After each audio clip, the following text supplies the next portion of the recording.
निर्जला एकादशी की व्रत कथा।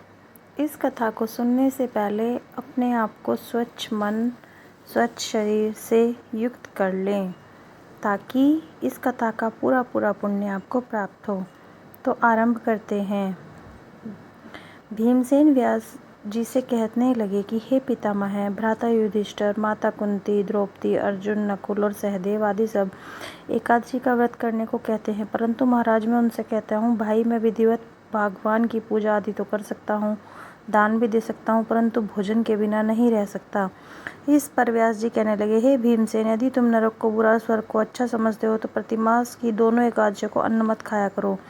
भीम कहने लगे, हे पिता, मैं तो पहले ही कह चुका हूँ, मैं भूख सहन नहीं कर सकता। यदि वर्ष भर में कोई एक ही व्रत हो तो वह मैं रख सकता हूँ, क्योंकि मेरे पेट में वक्र नाम वाली अग्नि है, सो मैं भोजन के बिना नहीं रह सकता।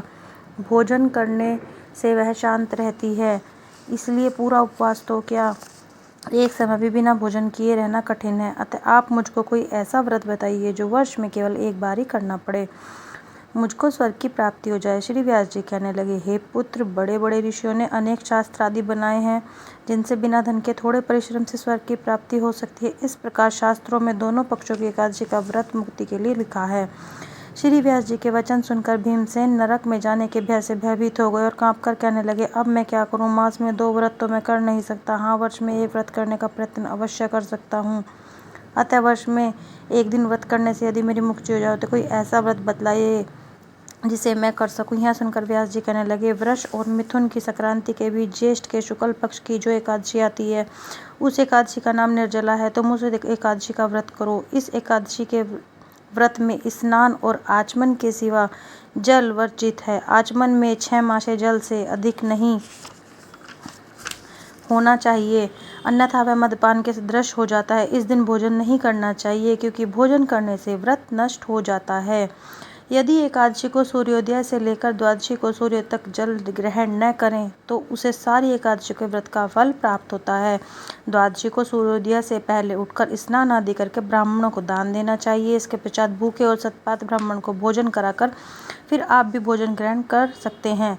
इसका फल 1 वर्ष की संपूर्ण एकादशियों की फल के बराबर होता है। व्यास जी कहने लगे, हे भीमसेन, यह मुझको स्वयं भगवान ने बतलाया है। इस एकादशी का पुण्य समस्त तीर्थों और दानों से भी अधिक है। केवल एक दिन मनुष्य निर्जन रहने से पापों से मुक्त हो जाता है। जो मनुष्य निर्जला एकादशी का व्रत करते हैं उनको मृत्यु के समय यमदूत आकर नहीं घेरते, परंतु भगवान के पार्षद उनको पुष्पक विमान में बैठाकर स्वर्ग को ले जाते हैं। अतः संसार में सबसे श्रेष्ठ निर्जला एकादशी का व्रत है, इसलिए यत्न के साथ इस व्रत को करना चाहिए। उस दिन ओम नमो भगवते वासुदेवाय इस मंत्र का उच्चारण करना चाहिए, गौ का दान भी करना चाहिए। इस प्रकार व्यास जी की आज्ञा सुनकर भीमसेन ने इस व्रत को किया, इसलिए इस एकादशी को भीमसेन या पांडव एकादशी भी कहते हैं। निर्जला व्रत करने से प्रथम भगवान का पूजन करके यह प्रार्थना करें, हे भगवान, आज मैं श्रद्धापूर्वक निर्जला व्रत रखकर दूसरे दिन भोजन करूंगा, अतः आपकी कृपा से मेरे सब पाप नष्ट हो जाए। इस दिन जल से भरा हुआ एक घड़ा वस्त्र से ढककर स्वर्ण सहित दान करना चाहिए। जो मनुष्य इस व्रत को करते हैं उनको करोड़ों फल सोने के दान के फल मिलते हैं, और जो इस दिन यज्ञ और हवन करते हैं उनका फल तो वर्णन ही नहीं किया जा सकता। इस एकादशी के व्रत से मनुष्य विष्णु लोक को प्राप्त होता है। जो मनुष्य इस दिन अन्न खाते हैं वे चांडाल के समान है, वे अंत में नरक में जाते हैं। जिन्होंने निर्जला एकादशी का व्रत किया है वह चाहे ब्रह्म हत्यारे हों, मद्यपान करने वाले हों, चोरी करने वाले हों या गुरु के साथ द्वेष करने वाले हों, मगर इस व्रत के करने से वह सब स्वर्ग में जाते हैं। हे कुंती पुत्र, जो पुरुष या स्त्री श्रद्धापूर्वक इस व्रत को करते हैं उनको निम्नलिखित कर्म करने चाहिए। प्रथम भगवान का पूजन, गोदान, ब्राह्मणों को मिष्ठान व दक्षिणा देनी चाहिए तथा जल से भरे कलश का दान अवश्य करना चाहिए। निर्जला के दिन अन्न, वस्त्र, पात्र, उपानह, जूती आदि का दान भी करना चाहिए। जो मनुष्य भक्तिपूर्वक इस कथा को पढ़ते या सुनते हैं उनको निश्चय ही स्वर्ग की प्राप्ति होती है। एकादशी की कथा संपूर्ण हुई। अब आज के समय में मैं आपको कुछ बातें बताना चाहूँगी जो आप चाहें तो नियम कर सकते हैं।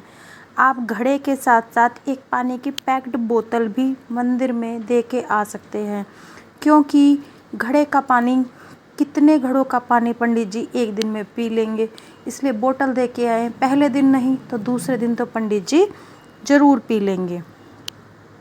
धन्यवाद। और भी कथाएँ सुनने के लिए हमारे चैनल को सब्सक्राइब करें।